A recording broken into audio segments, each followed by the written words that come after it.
Hello everybody, Average Gamer, and welcome to a quick patch review. That's right, a quick patch review for the newest patch for Supreme Ruler Ultimate. That's right, Supreme Ruler Ultimate got a patch last night. Loaded up this morning, it's now 4 a.m.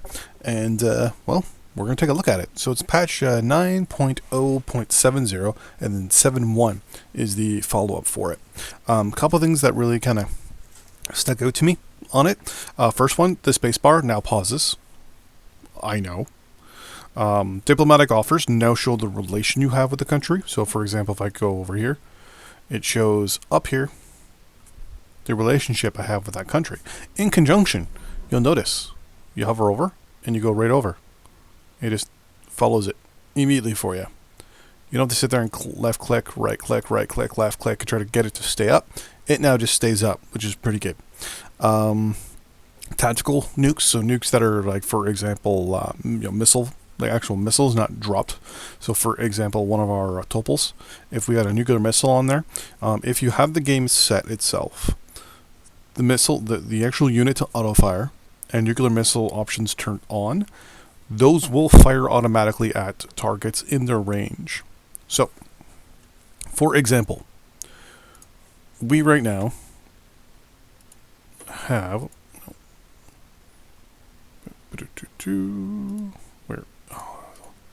it takes me a while to remember where this is. So right now we have nuclear weapon permission is on.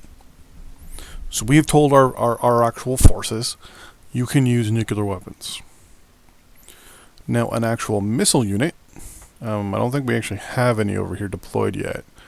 But we'll just use one of our anti-aircraft there here. So if this guy right here had a missile, so say there was one of our topal launchers, for example, and its range is about here-ish. If it sees anybody, it will fire that nuclear missile at that person, as long as the following option is turned on. So it's not one of these. It's actually right in here for the rules of engagement, and have this turned on. So right now, unit set up for opportunity fire, meaning that this unit will fire at anyone it sees within its range. There you go. So if this is turned on and nuclear options are now turned on, your ground forces will automatically fire nuclear missiles at targets that they see at their own discretion. So if you turn nuclear weapon options on and you authorize nuclear weapons as a default, and then you turn this on or have this turned on by default as well, like I do, your units will automatically fire their nuclear missiles. So be careful. They've updated some performance, so I've already noticed a few things. So if I'm playing here, oh no, my game used to freeze once a day, every day at 2 p.m. Right now, didn't freeze. I've noticed it's now freezing once every 2 days. So, on the bright side, we're actually getting twice the amount of gameplay out. Now, I've also noticed the speed definitely does affect, and where you're going. Like, I just went to an area where there's a lot of fighting going on. So, if I go to this area here where everything's happening, and we wait and watch.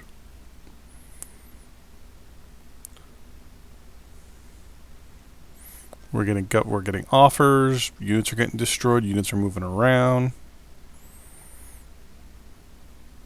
Time itself is going slow, but the units are still going pretty quick. It clicks over to a new day. We're still pretty good.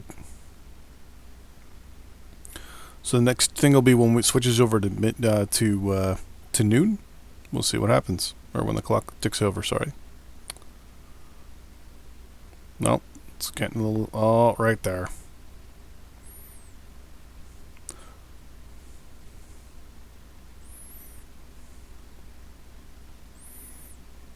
So close. So close. Now, a couple things I did notice. Money.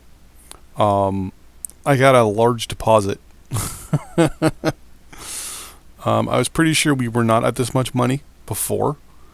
I'm pretty sure we were at 1 something billion, like 1.9 or something like that. I may have not even been paying attention to that, but I think they've also tweaked some of the money making systems, like the trade system, because our trades are now way better. So I'm hoping. Is an American unit getting wiped out? No, it's not. They may have reduced the effective aircraft as well. Or I'm just playing at a different speed that I'm not used to. You should pull it all together.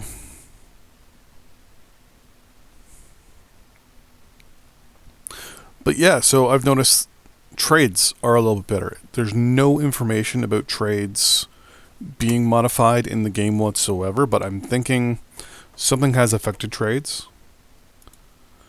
Now, this is an old save, technically speaking, so I don't know. Diplomatic or diplomacy, I think Bolivia likes this now too. Nope, just the way the border is there. I haven't played this patch enough yet to say how it's going to affect things long term. Taking neutral fire, what?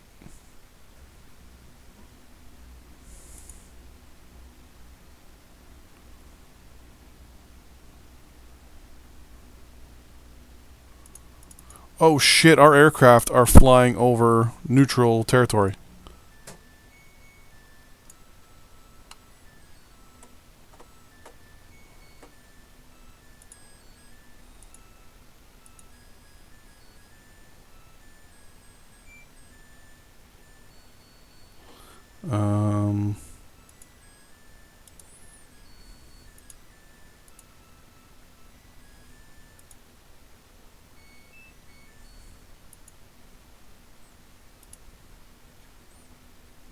I had turned that on by accident.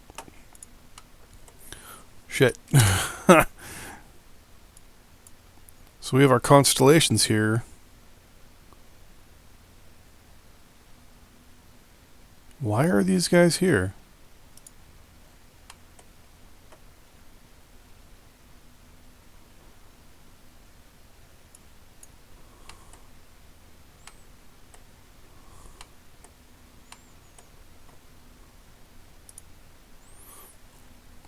Okay, so it looks like there's definitely a bit of a bug. Like this.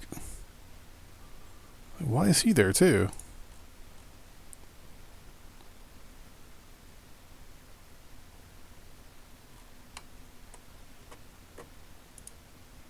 Unit loss. Yeah, we're losing a lot of. Okay, so a couple things you need to do. It looks like a couple settings are changed on you because we just lost a bunch of our aircraft because they're pathing through other guys' territory. Okay, so mental note. It looks like it changed the ROE for a few units. So old saves from what I've been looking at and what I've kind of put together is old saves are kind of tweaky with all these new changes. So new games should really be affected by the performance changes. There's new regions as well as a new scenario. With this scenario also comes 2 new facilities. The scenario is all about Trump and him becoming the next president of the United States. So you can build the Trump Tower and the Trump Wall, so to speak. ISIS, Kurdistan, and the Russian Northwest Passage is now available as playable regions. Give me 1 second here. We're just going to exit out of this. Let's go single player, sandbox, Trump Rising. They really didn't add any. Make America Great, really? The Republican Alliance? What?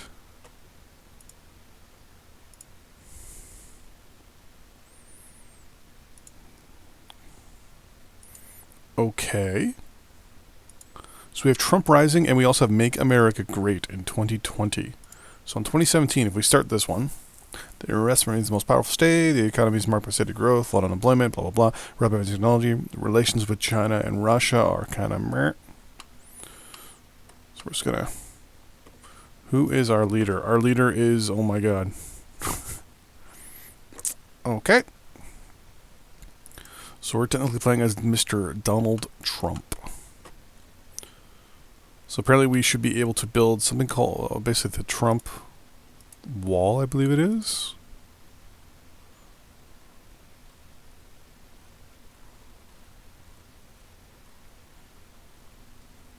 So it's not an industrial.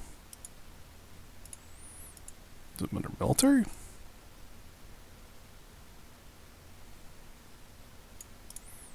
Nope. Nope. Well, urban. There's Valley Goat Studios. It's probably in this area here. PRS. Alright, so the Trump Tower is there in urban, I guess. Ah, Trump Wall.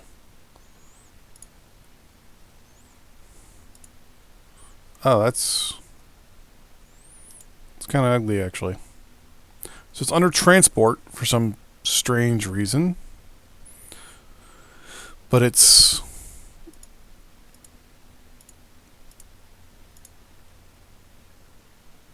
yeah, not a fan of that. I kind of wish it kind of connected,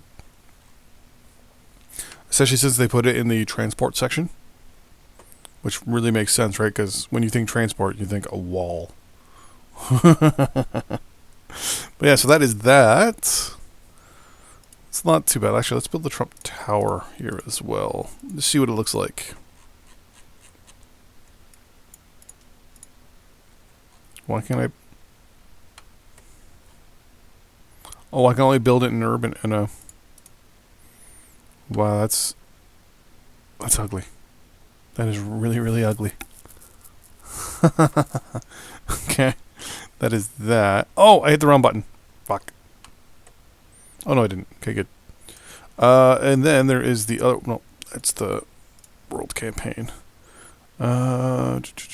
Make America Great. I haven't even seen this one yet. The New Republic Alliance. Oh!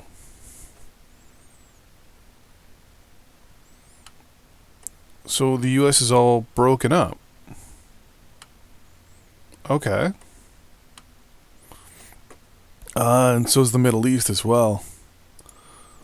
ISIL. What's left is Syria and Kurdistan. So yeah, so ISIS, or ISIL, is now an unplayable unit group. So is Kurdistan as well. There's some upgrades and modifications to Cyprus. So now there's the Turkish area that's controlled. Let's see, what else? There's some changes to the Northwest Passage in Russia. Let's see. Oh yeah, look at that. So all the islands are theirs, but interesting. Okay, I like that. Because yes, perfect. So this is still accurate. So the Canadian Northwest Passage is still technically Canadian, but the Russian one is international. I fucking love that. Europe's broken up still properly. Yeah. Oh, and Crimea is now part of the of Russia. They've upgraded they updated the leaders as well. There's Putin. There's Merkel. There's Boris Johnson apparently.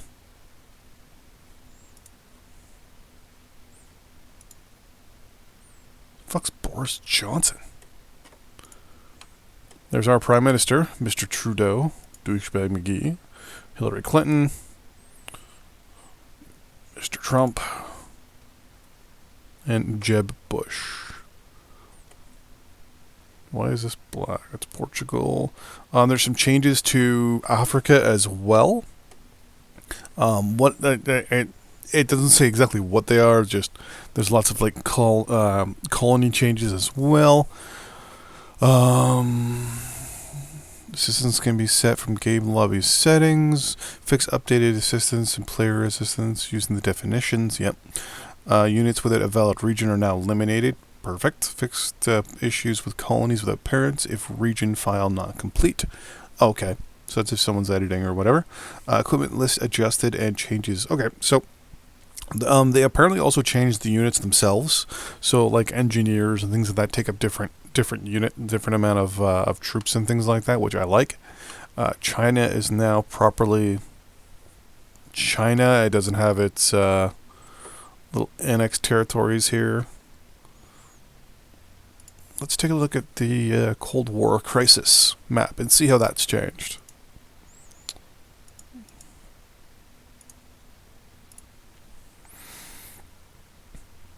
Apparently, they've also modified some of the back-end scenario files, so they're almost all a little bit more accurate. Oh, there we go. Look at that.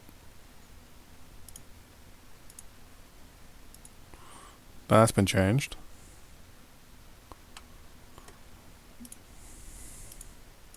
This has all been changed up. So I guess if they were to release, they release all of this all at once. If they can release it. This is all one big one. Okay. Good to know. China's still broken up into 3. Little thing there from Russia. Wait, are we playing as Japan? Or we're playing as the United States? Why do we we have units there. Did not know that. That's why we always were getting annoyed by the Americans. They have a battle group down there. Did not know that. Vietnam is still at war. Yep.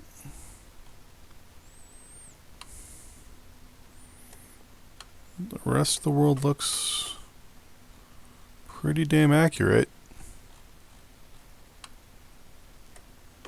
Oh, they didn't change the thing up here either. So it looks like it's only for the modern scenarios they changed it. Where modern rules and all that stuff have been set up and changed from the looks of it. Okay. DLC Trump Rising is free, by the way. You don't have to pay anything. They've made some changes to Cyprus, the French colonies. There we go. The Falklands. Why did they make changes to the Falklands? The British Falklands. Oh, they made it so that it's possibly independent. We're going to go back to the 2020 scenario here. Back.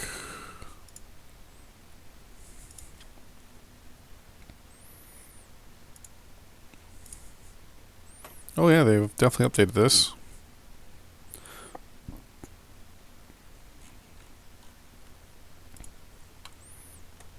Oh yeah, look at that. It's all blue now. British Falklands. Yeah, they're possibly independent now.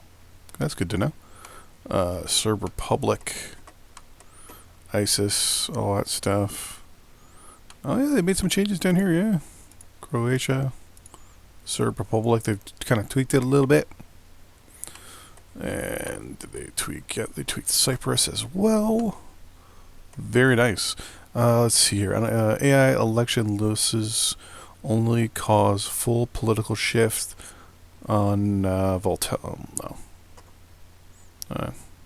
So basically, if volatility is set high or very high now, it causes massive political shifts. So you can't just like vote in from liberals to Democrats in or even here in Canada from liberals to say the conservatives, but in the process as the switch over to communism or dictatorship if you lose type thing.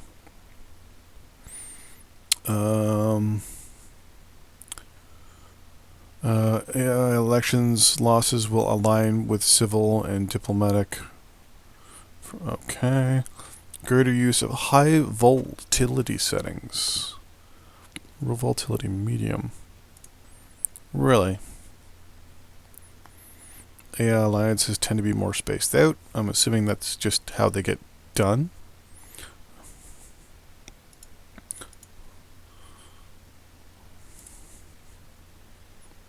I don't understand. Volatility is still...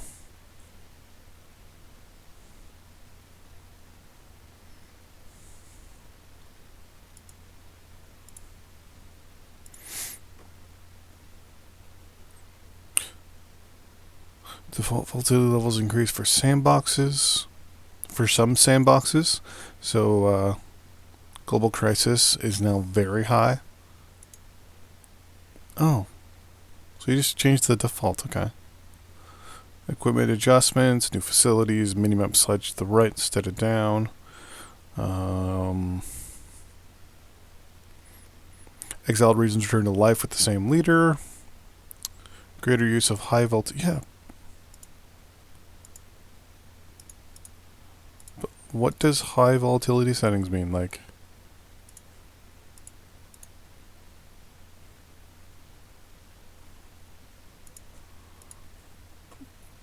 we could already set it to high.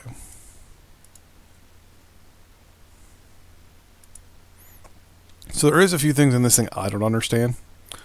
For the record, like for example, that line, greater use of high volatility settings. I'm assuming that's these things here.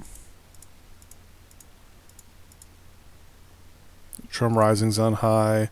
Divided States is on high. Global Crisis is very... Wait, Divided States. That's a new one too.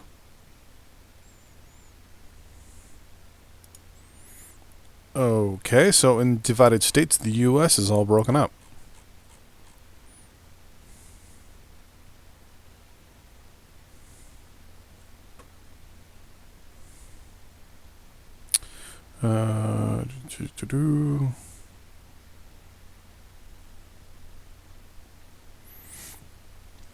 Interesting. Okay, so there is a scenario where the United States is all busted up.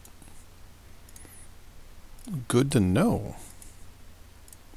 But yeah, so there you go. New scenarios, couple changes. My big thing, as I said, diplomatic offers now feedback a little bit better. They stay on the screen. You can pause now and unpause with the space bar. One of the big worries that a lot of people are going to have, like I said, new save games. When you go in, or sorry, old save games, when you go in, don't unpause right away. Go in, make sure all your units are set up right. Make sure all your REOs are set up right. Because as we already saw on the one, it kind of screwed up the pathing. Performance affects newer games, not old saves. Well, it does affect old saves, but not as much. New regions, ISIS, Kurdistan, Northwest Passage for Russia. Modifications to Cyprus, Serbia, and a couple areas in the Africas. One of the big things I want to mention is transports. There is no early unload anymore. So if you tell them to unload at a location, but you have territory in between the two, and the amphibious landing craft bumps into that territory, it will no longer just drop the unit off because it's in the way. They'll actually go around that and drop the units off properly. Yeah, there you go. So that is patch 1. Point whatever. 9070. Now there is 9071 as well. There was a modification. They fixed some social and taxation screens. They screwed some things up. They made some adjustments with ISIS. Fixed approval code when handling approval penalties. Okay, I've done that. U.S. partitions have been given U.S. military unit availability. Okay, they screwed up some stuff in there.